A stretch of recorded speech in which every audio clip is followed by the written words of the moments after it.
Howdy folks, hope everyone had a good Thanksgiving holiday. I want to reinforce the fact that most of you have done a super job with this class.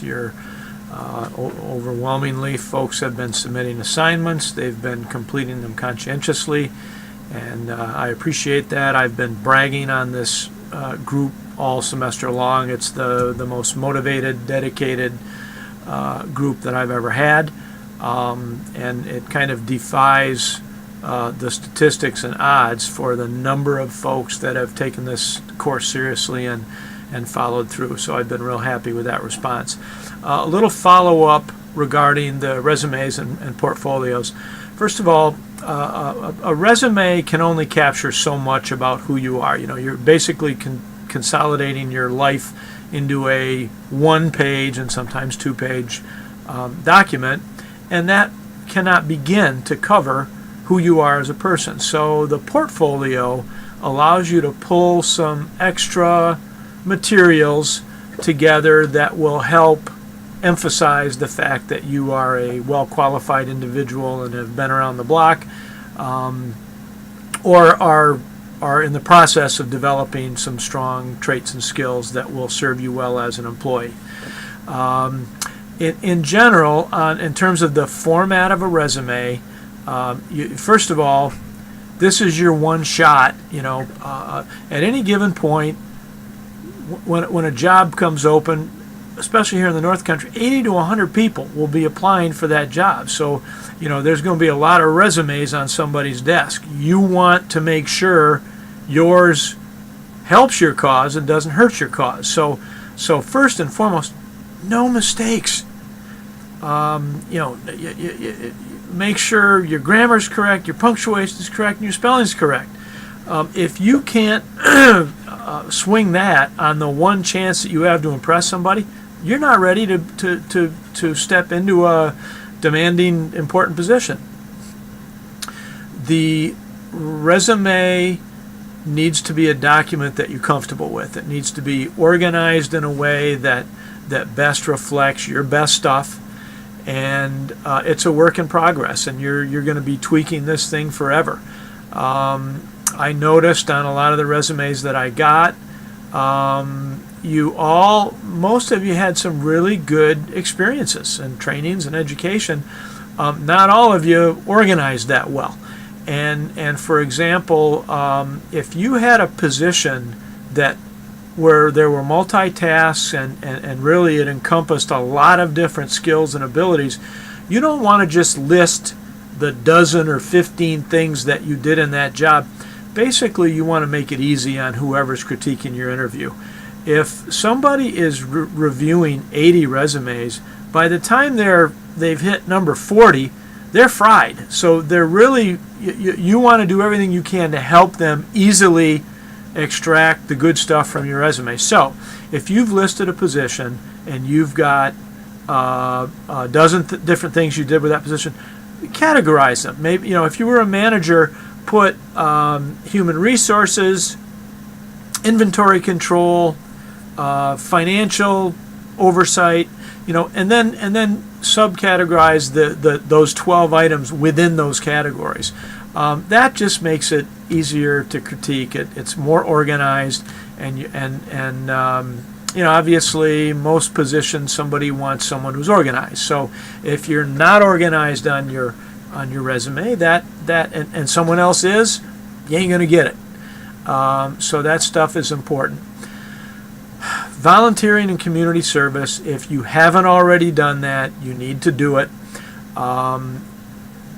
Most employers understand that people who give get it.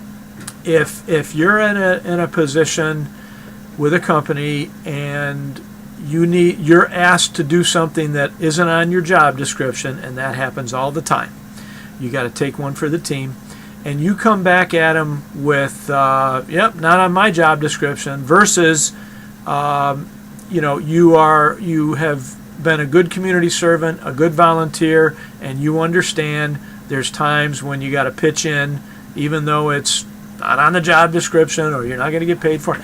Employers want some kind of evidence that you get that. And the volunteering and community service category is a wonderful way to demonstrate that. Make sure through the course of your resume that it's consistently laid out. If you've done volunteer positions, you want to break those out in the same way that you break out your professional paid positions. Job title, location, company, organization, school, and a time frame. And then include some of the, the 4 or 5 most critical skills or job functions that were a part of that. The reason you want to do that with volunteer experiences too is oftentimes those are just as valuable an experience as a paid experience. And so by treating it the same way within the format of your resume, you're actually getting credit for additional paid experiences when they were only volunteer, if you help them along with that and format it the same way. So keep that in mind. The danger of a portfolio is if it's not done well, if it's just you're throwing a bunch of additional stuff in there with the resume, and it's sloppy and not well organized, that'll work against you. You're better off not even doing one. But if you recognize that you're in strong competition with 50 or 60 other folks for every job, and that you go above and beyond or go the extra mile to give them additional evidence that you have been around the block and you do good work and you're conscientious and get along with others and communicate well, that's huge and can make a difference. With your reference listings, include them either on a separate sheet or even if you spill over onto a second page in your resume, then definitely use that second page. Don't just have a quarter of a page. That's poor planning and looks lousy. Use the rest of that page, second page, to list your references. And the more references, the better. And hopefully your references will tie into your resume.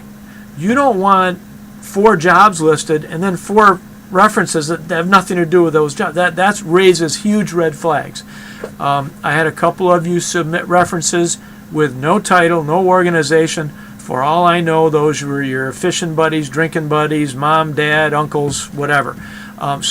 References are worthless if they don't include information with them that gives them credibility. And that information is their name, their job title, what organization they're with, and their contact information. So I can give them a call to find out, just what's up with Sally and John here.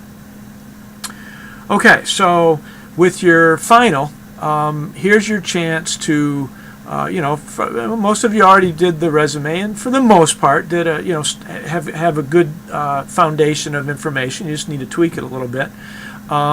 This final, most of you have done really well with the course, and this final, I want you to do it and complete it, but I'm not going to scrutinize it, and it's not going to negatively impact you if it isn't perfect, if you've already done well with the course. It's designed for a couple of things. One, you want a good resume and you want a good portfolio ready to go. You never know when a great opportunity is going to come along, and you want to be able to jump on it.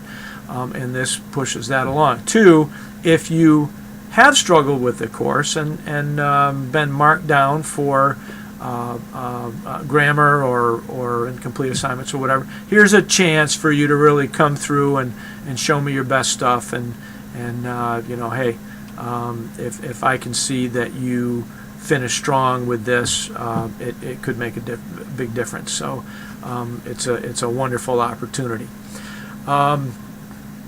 In general, other than the final and catching up on, a lot of folks still have assignments they haven't submitted. Either they forgot them, and probably what I need to do through this week is document who still owes me what, and I'll certainly give you the opportunity to get it into me without too much of a penalty.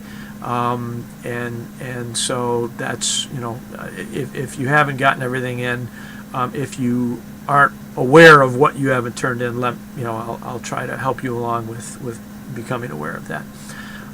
You guys, this has been a delightful class. Really impressed with how conscientiously folks have submitted their work, and most of you have gone the extra mile with the journal entries to really